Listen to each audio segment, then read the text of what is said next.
A la mayoría de las personas que intentan mejorar la salud de sus riñones, se les vende algo que simplemente no funciona.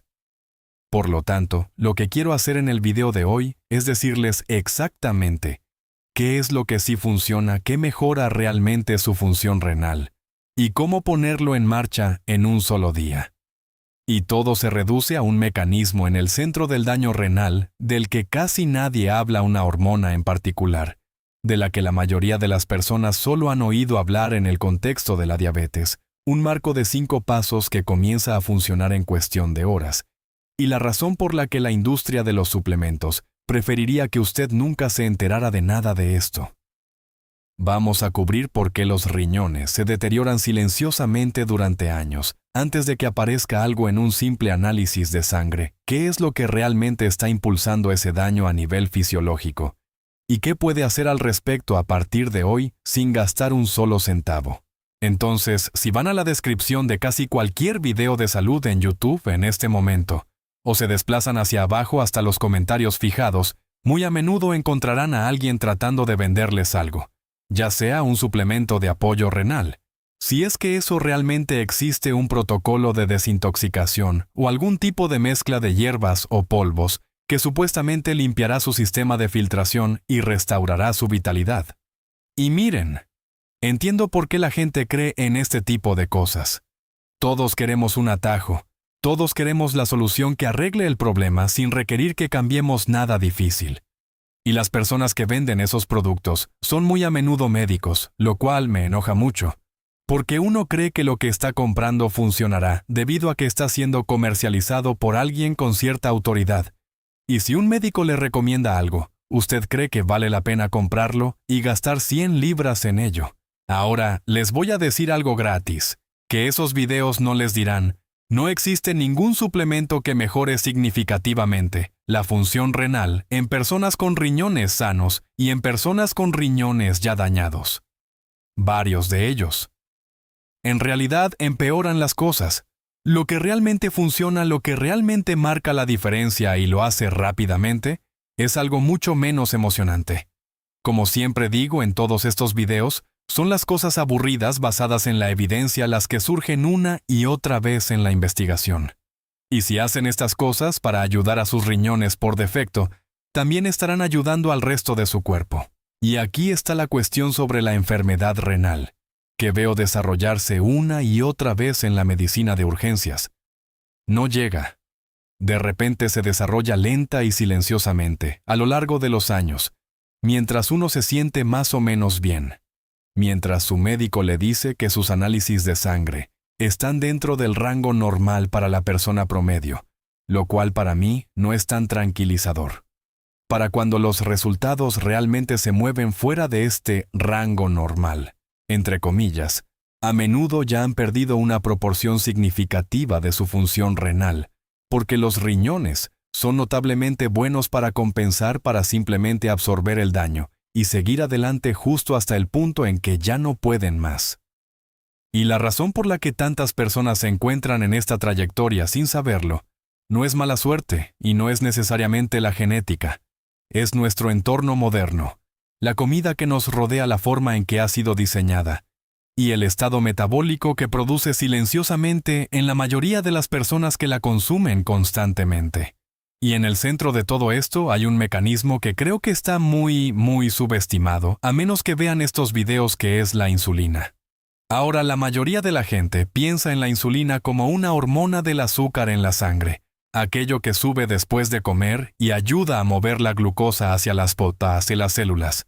Y sí, eso es exacto, eso es lo que hace la insulina, pero también es una imagen bastante incompleta. La insulina tiene receptores en casi todos los tejidos del cuerpo, y tiene efectos directos sobre los riñones de los que la mayoría de las personas, incluyendo a muchos médicos, nunca hablan realmente.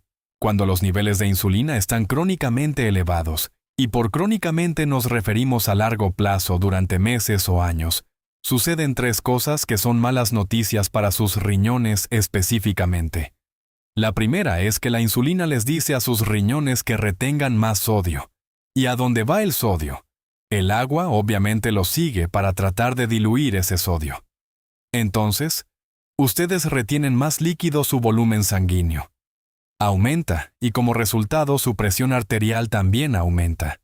Ahora la segunda cosa es que activa el sistema nervioso simpático, que es su respuesta de lucha o huida, lo que eleva su tono vascular y eleva su presión arterial aún más.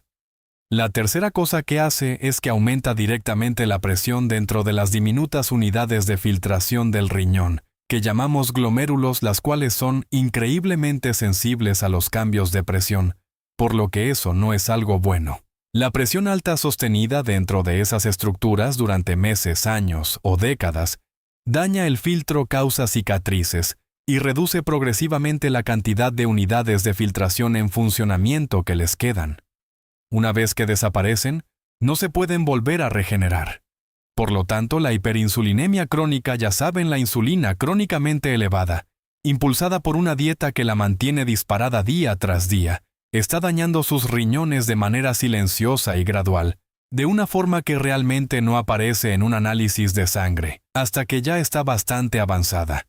La diabetes tipo 2, que es esencialmente la etapa final de años de resistencia a la insulina, es la principal causa de insuficiencia renal a nivel mundial, y representa alrededor del 40% de todos los pacientes en diálisis en el Reino Unido.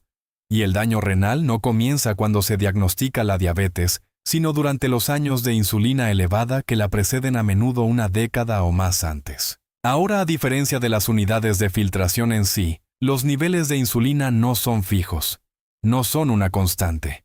Cambian en cuestión de horas en función de lo que comen. Así, una comida rica en carbohidratos refinados produce un pico de insulina rápido y significativo, mientras que una comida de proteínas, grasas, fibra y carbohidratos saludables produce una respuesta mucho más modesta, lo que significa que la presión dentro de esas unidades de filtración y el estrés bajo el cual opera el riñón están cambiando en respuesta a lo que ustedes comen, no a lo largo de los años, sino en cuestión de horas. Y esa es la base real de este marco de tiempo de 24 horas del que trata todo este video. No estamos tratando de regenerar el tejido renal porque no podemos hacer eso. Están cambiando el entorno en el que operan esos tejidos y pueden hacerlo empezando ahora mismo. Así que entremos en los puntos específicos, porque aquí es donde la mayoría de los videos les dan algo realmente vago e inútil o intentan venderles algún tipo de suplemento. Lo que voy a hacer es darles un marco de 5 pasos que cualquiera puede seguir a partir de hoy, y luego explicarles el mecanismo detrás de cada paso para que entiendan por qué está ahí, ya que las personas que entienden por qué están haciendo algo tienen muchas más probabilidades de hacerlo realmente. Y esto es lo que nos dice la investigación. El paso número 1 es eliminar el azúcar líquida por completo. Y lo pongo primero deliberadamente porque es el cambio individual de mayor impacto que pueden hacer, y también el que la mayoría de las personas subestima por completo. Y quiero mencionar específicamente a los jugos de frutas en este punto, porque mucha gente todavía piensa genuinamente que son un alimento saludable, pero no lo son. Son esencialmente azúcar y agua con pequeñas cantidades de vitaminas, donde la fibra que habría ralentizado la absorción ha sido eliminada por completo. Pero además de eso, me refiero a las bebidas energéticas, los cafés endulzados, o frappuccinos, o lo que sea, las aguas saborizadas, y cualquier tipo de Coca-Cola o 7-Up, ya saben, cualquier cosa que sepa dulce que beban. Y sí, antes de que alguien pregunte, los batidos smoothies también están incluidos aquí, porque si llenan una botella con fresas, arándanos y mango, y luego la cubren con jugo de naranja, y la licúan hasta obtener una bebida muy suave, esencialmente están recibiendo un golpe masivo de azúcar de inmediato. No importa que provenga de la fruta. Esencialmente esa fibra protectora ha desaparecido, por lo que también debemos eliminar los batidos. Sabemos que el azúcar líquida produce el pico de insulina más rápido y pronunciado de cualquier forma de carbohidrato, porque no hay nada que lo ralentice, no hay estructura, no hay fibra, no hay proteínas ni grasas junto a ella. Llega al torrente sanguíneo casi de inmediato, y su respuesta de insulina refleja eso. Por lo tanto, lo que deben hacer es reemplazar todo eso con agua con gas, café negro o té sin azúcar. Si no hacen absolutamente nada más de esta lista, entonces hagan esto. Si actualmente beben 2 latas de Coca-Cola o Sprite o lo que sea, o un vaso de jugo de naranja en el desayuno y una bebida deportiva, Lucozad después del gimnasio, el simple hecho de eliminarlos reducirá enormemente su carga diaria de insulina antes de que hayan tocado una sola comida. Y sí, el agua es aburrida, pero ya saben, si protege su salud a largo plazo, seguramente es un cambio que vale la pena hacer. El paso número 2 es reestructurar sus comidas en torno a las proteínas y la fibra primero. La forma en que la mayoría de nosotros construimos nuestras comidas en la dieta occidental está liderada por los carbohidratos, un tazón de cereal, un sándwich o un plato de pasta con algo encima. Y el problema con esa estructura no es solo lo que hay en esos alimentos, sino también el orden en que esas cosas llegan a su sistema digestivo.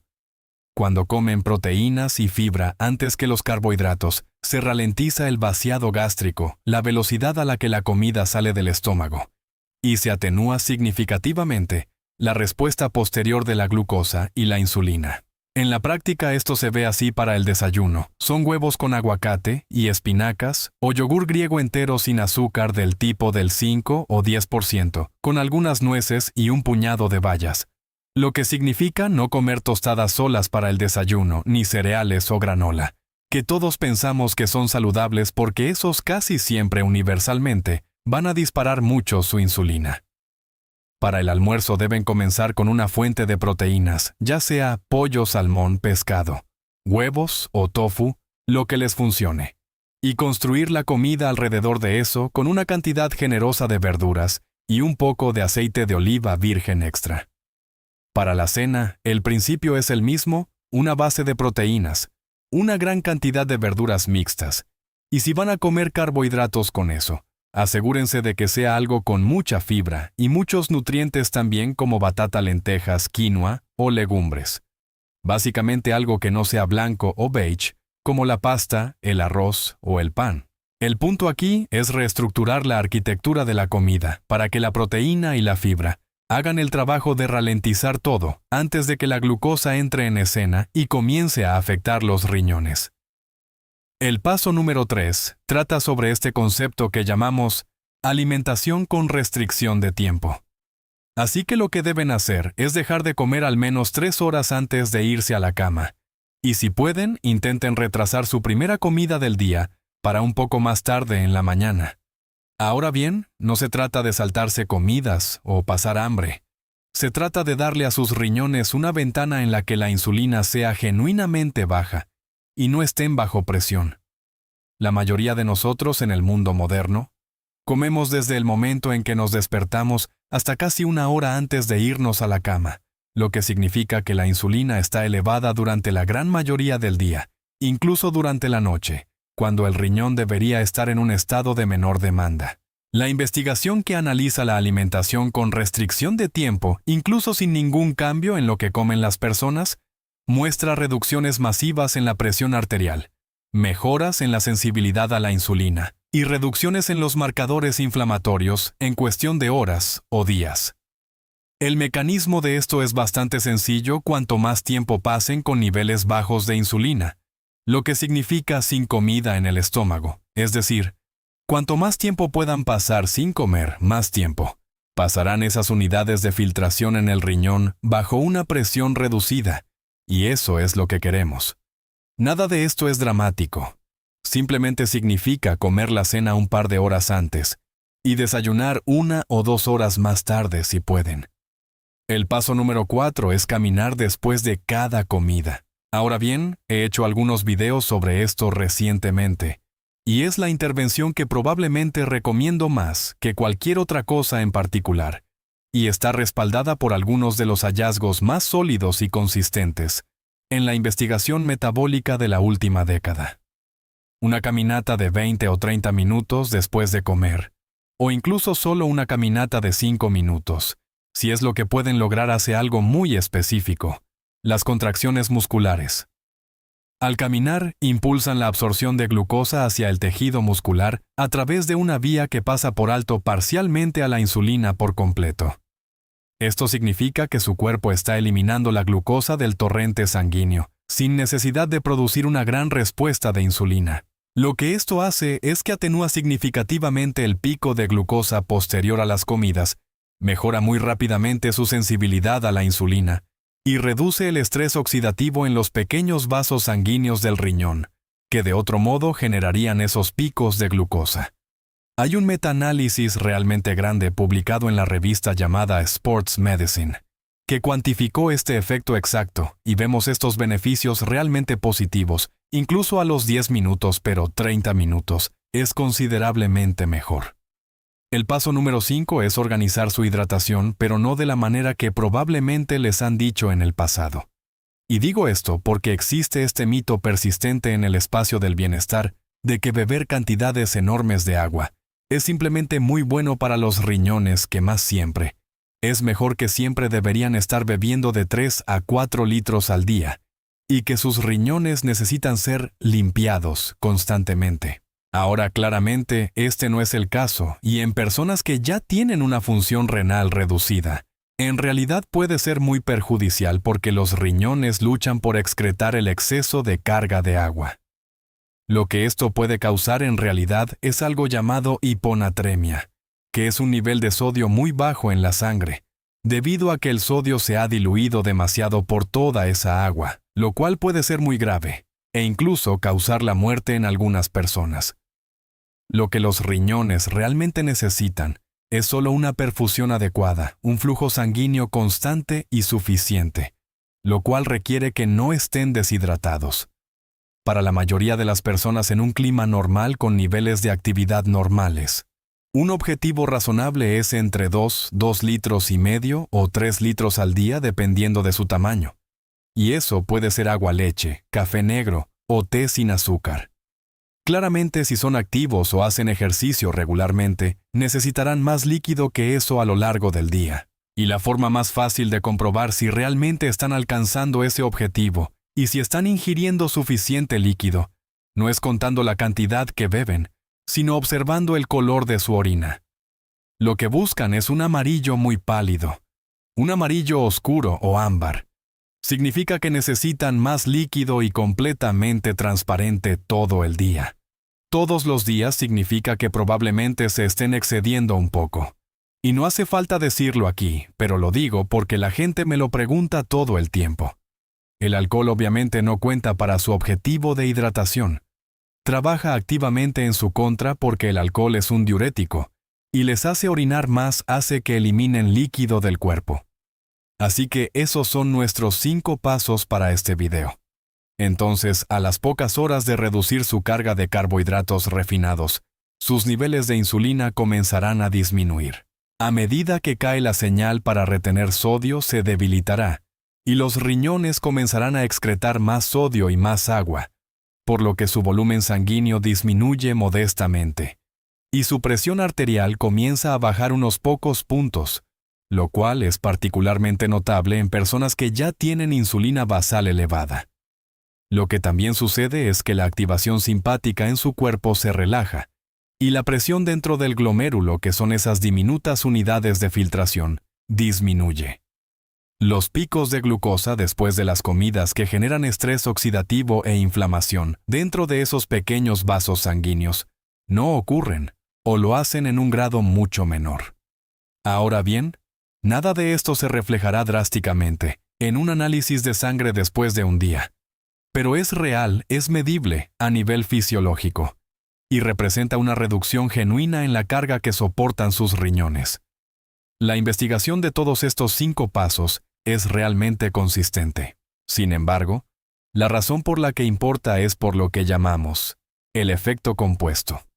La enfermedad renal no se determina en un solo momento. Está determinada por la acumulación de presión sobre esos tejidos a lo largo de años y décadas. Si reducen esa presión constantemente durante semanas, meses y años, entonces estarán cambiando genuinamente su trayectoria de salud a largo plazo, no con un suplemento que alguien les venda, sino con lo que realmente controla el mecanismo, que es lo que comen, cuándo lo comen y lo que hacen después. Y todo esto es completamente gratis. No necesitan gastar dinero para hacerlo. Pero permítanme ser muy directo con ustedes. Sí pueden hacer diferencias reales en su función renal a nivel fisiológico dentro de las 24 horas de hacer esto, pero no pueden revertir décadas de daño renal en un solo día. Y cualquiera que les diga lo contrario está tratando de venderles algo. Sin embargo, sí pueden cambiar el entorno en el que operan sus riñones comenzando con su próxima comida, y eso no es algo trivial. La dirección de las enfermedades crónicas no es fija. Está moldeada por la carga de estrés que se acumula en sus tejidos a lo largo del tiempo, y esa carga es algo sobre lo que tienen mucho más control del que la mayoría de la gente cree, y considerablemente más control del que a la industria de los suplementos le gustaría que pensaran. Solo recuerden que son las cosas aburridas las que tienen la mayor evidencia detrás. Las personas que viven más tiempo en todo el mundo no toman suplementos. Siguen los consejos estándar aburridos, poco emocionantes, y nada atractivos que siguen apareciendo en las investigaciones a lo largo del tiempo. Realmente espero que hayan encontrado útil este video de hoy. Si fue así, presionen el botón de me gusta, suscríbanse al canal, y los veré mañana en el próximo video.